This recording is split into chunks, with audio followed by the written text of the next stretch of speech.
Bonjour Sarah, Bonjour Alix. bienvenue. Merci. Et bonjour docteur. Bonjour. Merci également d'être avec nous.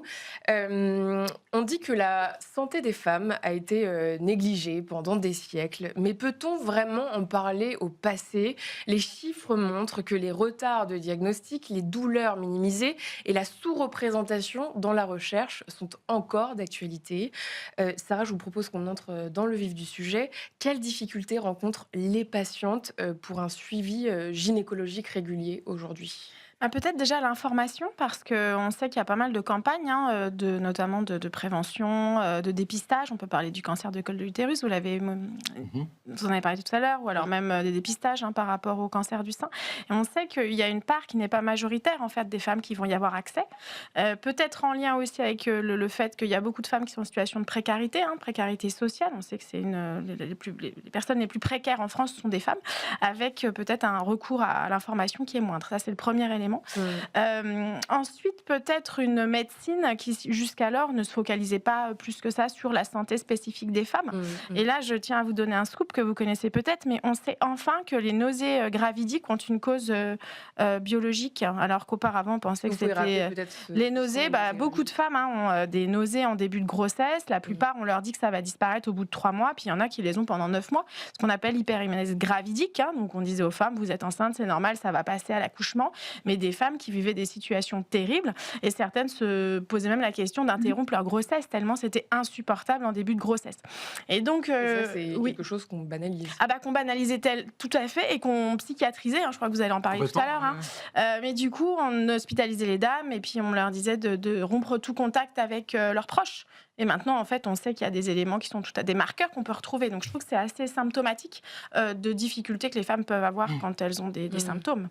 Le traitement des nausées, pendant la grossesse, c'est quand même le Donormil, c'est un truc qui fait dormir. Oui. Donc en fait, on disait aux femmes, bon, elle nous saoule, Ouais. elle va prendre ça, elle va être Mm. dans le coma et puis elle va nous lâcher. C'était vraiment ça, quoi. Et ça, c'est toujours le cas?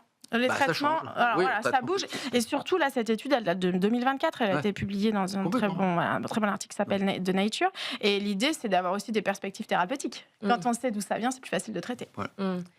Docteur, mon père, les symptômes cardiovasculaires chez les femmes sont souvent qualifiés d'atypiques, en partie parce que les protocoles et essais cliniques ont longtemps été centrés sur les hommes. Déjà, est-ce que c'est toujours le cas? Alors, je pense que d'abord, il faut tordre le cou un petit peu à ce qu'on lit un petit peu partout concernant les symptômes de l'infarctus en particulier, qui seraient complètement différents de ceux des hommes et qui expliqueraient en partie les retards de diagnostic. En fait, lorsqu'on reprend les études caractérisant les douleurs de l'infarctus, on voit que chez les hommes comme chez les femmes, on retrouve dans 90% des cas cette douleur thoracique violente, oppressante, qui peut irradier, etc. Donc, tout à fait typique, j'allais dire, et qu'on retrouve aussi bien chez les hommes que chez les femmes. Mais c'est vrai que c'est quelque chose qui a fait le buzz et qu'on entend encore beaucoup, y compris de la bouche de médecins. Ce qui peut un petit peu modifier, c'est que la façon dont le rapportent les femmes est peut-être différente, d'une part, et d'autre part que cette douleur thoracique s'accompagne plus souvent de signes accompagnateurs qui peuvent faire errer le diagnostic. Je pense par exemple à des nausées, des palpitations, des sueurs, des sensations de malaise. Voilà. Mais non, la douleur de l'infarctus notamment est tout à fait comparable à celle des hommes. Mm.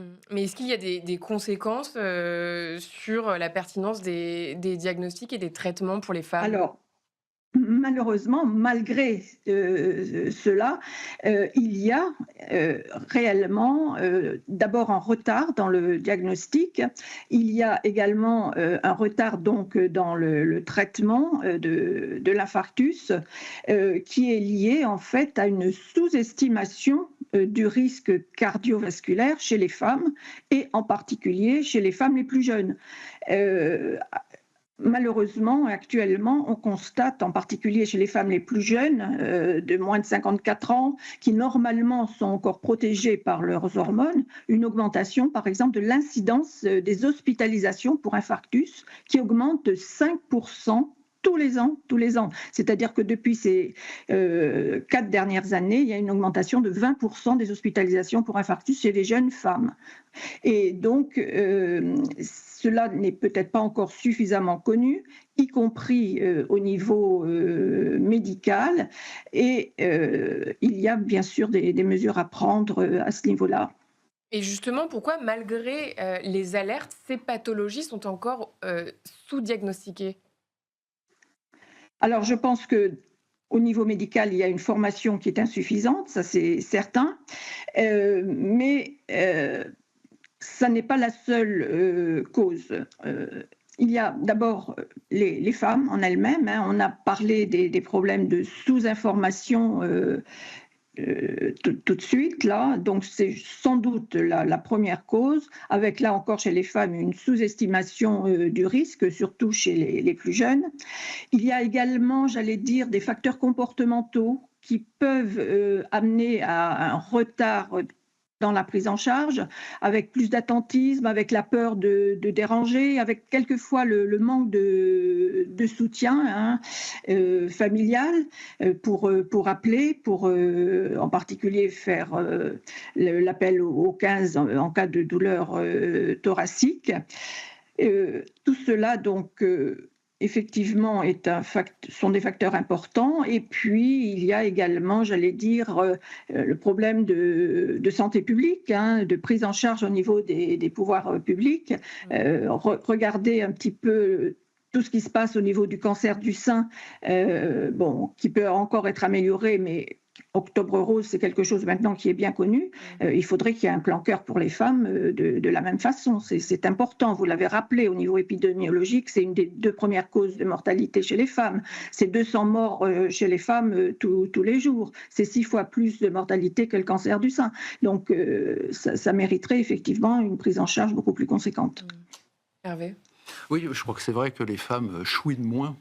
On peut le dire comme ça. Et peut-être ça peut s'expliquer par un côté sacrificiel. Il faut que je m'occupe de ma famille, de mes enfants. J'ai toujours mieux à faire que de m'occuper de moi-même. Et je ne veux pas déranger. C'est ce qu'a dit le docteur, mon père. Je suis bien d'accord avec ça. Et c'est dommage. Et après, alors c'est un peu polémique. Et quand on arrive à l'hôpital et qu'on tombe sur un cardiologue, 1 fois sur 3, c'est une femme. 2 fois sur 3, c'est un mec. C'est encore une spécialité qui est très masculine. Donc peut-être, je ne sais pas si c'est vrai ce que je dis. Alors là, ça change totalement, hein. Là maintenant, il y a beaucoup plus de femmes qui prennent la spécialité de cardio que les hommes maintenant, au moins autant. Oui, à l'hôpital. Ça va changer. C'est en train de changer, oui, j'en en Vous reparlerai. entendez réagir? Oui, c'est intéressant ce que vous dites. Est-ce qu'il y a une considération du genre selon le genre du praticien? Alors là-dessus, je pense qu'en fait, les études, elles ont souvent été basées sur la population masculine. Donc au-delà du praticien, c'est aussi la recherche, hein. On considère souvent que la recherche est objective, mais elle n'a rien d'objectif, dans le sens où les sujets de recherche sont éminemment sociaux et les cibles qu'on va envisager le sont aussi. Donc indépendamment même du genre du praticien, il y a avant tout ce qu'il a appris, lui, Oui. que ce soit dans sa formation initiale, sa formation continue. Et jusqu'alors, c'était un système quand même très focalisé sur les hommes, mais c'est en train de bouger, hein. Il y a plein de chercheuses, de chercheurs Oui. C'est vrai, qui heureusement. décident de travailler sur les deux genres, en fait, hein. Ça Oui, va et puis il y a sur- une augmentation de l'inclusion des femmes aussi dans les études, hein, de Tout à fait. plus en plus maintenant. Mm. Et d'autant plus que lorsque c'est une femme qui mène l'étude d'ailleurs. Voilà, c'est bien ce que je voulais dire, moi. Sarah, sur la question de l'accès aux soins, aujourd'hui, dans quelle mesure les sages-femmes sont-elles mobilisées pour le premier recours, la contraception, les dépistages, même le suivi global? Alors, en termes législatifs, en fait, on a tout à fait possibilité, hein, de suivre la population féminine à tous les âges de sa vie. Mhm. Hein. Donc, vous parliez, on va commencer au nouveau-né, hein, puisque c'est quand même une de nos cibles, c'est la pédiatrie. Ensuite, les jeunes filles au moment de la puberté, parce que c'est un enjeu principal aussi, hein, 60 à 90% des adolescentes ont des douleurs pendant leurs règles. Comment on les accompagne? Donc ça, c'est quand même un enjeu de santé publique majeur.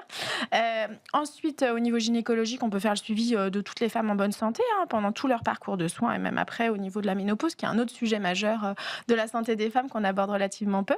Et évidemment, vous connaissez notre rôle en obstétrique, hein, avec le suivi de grossesse qui Oui. se déroule bien, avec les échographies, et puis l'accompagnement des femmes au moment de l'accouchement et de la naissance de leur bébé, l'accompagnement du coparent également, et toute la notion autour du du séjour ensuite de naissance. Ce qu'on connaît moins, effectivement, c'est notre possibilité d'accompagnement effectivement gynécologique, Oui. également de l'orthogénie, tout ce qui est Mhm. autour de l'interruption volontaire de grossesse, qui est un enjeu principal aussi de santé des femmes, me semble-t-il. Donc, Mmh. en tant que sage-femme, on a effectivement des professionnels de premier recours. Gardons en tête pour autant que je pense que l'idée n'est pas de parler de sa paroisse, c'est vraiment de travailler tous ensemble avec les différents professionnels de santé et de se coordonner au mieux. En tout cas, c'est important que l'information passe. On peut recevoir En tout toutes cas, les si ça femmes. se banalisait, si ça se Oui, généralisait, oui. ça pourrait avoir un impact sur les délais de diagnostic également. Alors, sur les délais, oui, en tout cas, en termes de dépistage, ce serait quand même extrêmement intéressant. Nous, c'est vrai qu'en tant que sage-femme, on se base sur un concept qui est relativement peut-être peu connu, qui s'appelle la salutogénèse. Ça veut dire qu'on va essayer de vérifier quels sont les facteurs qui permettent la bonne santé. Mmh. On n'est pas sur un dépistage uniquement de facteurs de risque qui vont induire des pathologies. Et ça peut se faire en prévention, notamment auprès des adolescentes, mais des femmes enceintes qui, pour la plupart, ont des santé, qui sont des femmes jeunes en bonne santé. Et comment est-ce qu'on peut travailler sur différents facteurs, Je pense que le docteur pourra nous en parler, mais l'hygiène de vie a un rôle majeur dans la Mmh. santé et des femmes en On va en particulier. parler. Et justement, est-ce que la douleur des patientes est encore banalisée, voire renvoyée à de l'anxiété? Oui, on parlait tout à l'heure des nausées. Alors, c'est peut-être pas des douleurs en tant que telles qu'on l'envisage, mais en fait, c'est invivable Bah pour les ouais, femmes. douleur Nausées, sociale. grossesse, c'est invivable, ça isole, on peut pas aller travailler, enfin, c'est un enjeu quand même majeur. Mmh. Et juste pour vous dire, c'est une notion importante, là, une étude qui a été publiée dernièrement par Clara Rollet sous la direction d'Anne Chantry et de Dr Bonnet, qui est anesthésiste. Un tiers des femmes qui accouchent par voie basse en France, qui sont sous anesthésie générale, vont, au moment de l'accouchement en tant que tel, ressentir des douleurs intenses. Mmh. On en est là aussi, c'est-à-dire qu'on peut avoir l'impression à l'heure actuelle qu'avec la péridurale, les femmes n'ont pas de douleur. D'après ces études, ce n'est pas le cas. Donc on a encore beaucoup de progrès à faire en obstétrique. Je parlerai aussi du soulagement du pré-travail, je parlerai du soulagement en postpartum, où il y a beaucoup de femmes qui vont avoir des douleurs très intenses, notamment le lendemain du postpartum. Et certainement, on a du travail aussi sur Donc, ces quelque part, éléments. il s'agit en fait d'inverser les biais dans la formation des soignants. Alors, d'inverser, je ne sais pas, mais en tout cas de considérer que le genre peut avoir un impact. Il y a des spécificités féminines. Là, on parle notamment de la santé reproductive et sexuelle. La grossesse et l'accouchement sont des spécificités féminines. Je pense qu'il y a tout un champ de recherche. Et là, je me permets de vous parler d'une recherche qui est naissante, mais qui pour autant est extrêmement importante. C'est la recherche en maïotique. C'est-à-dire que nous avons des professeurs des universités en maïotique, on a des maîtres de conférences en maïotique. Et forcément, selon notre prisme de formation initiale, les thématiques de recherche sont différentes. Et pour les sages-femmes, les thématiques de recherche tournent principalement, évidemment, autour de la santé des femmes. Docteur, on voit que dans les données, que la vie quotidienne des femmes est marquée par une charge mentale importante. C'est plus un tabou, on le sait. Est-ce que ça a un effet mesurable sur le risque cardio-métabolique ? Alors effectivement, donc ce qu'on peut englober finalement sous le terme de facteurs psychosociaux est quelque chose qui va jouer énormément sur le risque vasculaire chez les femmes, en sus bien sûr des facteurs de risque traditionnels que l'on connaisse ou des facteurs de risque spécifiques liés par exemple à des grossesses pathologiques. Donc ces facteurs de risque psychosociaux sont multiples, d'une part liés, on en a parlé un petit peu, aux catégories socioprofessionnelles les plus défavorisées, qui vont donc avoir un moindre accès aux soins, qui vont également avoir souvent une charge mentale plus importante, donc un stress, j'allais dire, chronique permanent, dont on sait qu'il a des effets délétères au niveau du plan cardiovasculaire, au niveau de la pression artérielle. Il y a également, lorsqu'on recherche un petit peu plus spécifiquement les femmes qui viennent de faire un infarctus, et en particulier les jeunes femmes, on retrouve dans près de la moitié des cas, ce qui est quand même très important, des problèmes d'adversité dans l'enfance, de maltraitance, d'abus divers, qui vont avoir une incidence particulière. Donc ces risques psychosociaux sont très importants chez les femmes, d'abord parce qu'ils sont plus fréquemment retrouvés que chez les hommes, et ils vont avoir un retentissement également, on commence à le comprendre sur le plan physiopathologique, plus important important que chez les hommes. Donc effectivement, associés aux autres facteurs de risque qu'il ne faut pas négliger et pas oublier, qui sont très très importants, ils vont effectivement avoir des conséquences importantes sur le plan cardiovasculaire. Sarah, dernière question avant de passer à notre prochaine séquence. 7 ans d'attente pour un diagnostic, c'est un choc parfois physique, souvent psychologique. Quel impact sur la santé mentale, la vie professionnelle et même l'intimité des femmes? Vous parlez de l'endométriose, hein, Oui, là, pardon. oui. Oui, alors ce qu'on sait, c'est que quand une femme va dire j'ai des douleurs, qu'elle ne va pas être entendue, elle va le redire, et il y a un moment, en fait, elle va même douter de ses perceptions corporelles. Et ça, je crois que c'est un élément extrêmement important en tant que soignante d'entendre la parole. Il y a des études qui montrent que parfois, la parole des femmes, elle n'est pas entendue, banalisée, minimisée, ou alors on va trouver effectivement des causes psychiatriques ou psychologiques. L'impact sur la vie des femmes, il est majeur, en fait. La douleur, elle a un impact sur la qualité de sommeil. Donc, la qualité de sommeil, c'est un impact aussi sur les qualités cognitives. Les femmes vont dire, j'arrive plus à me concentrer. Oui, quand on dort pas parce qu'on a mal, on n'arrive pas à se concentrer, c'est normal.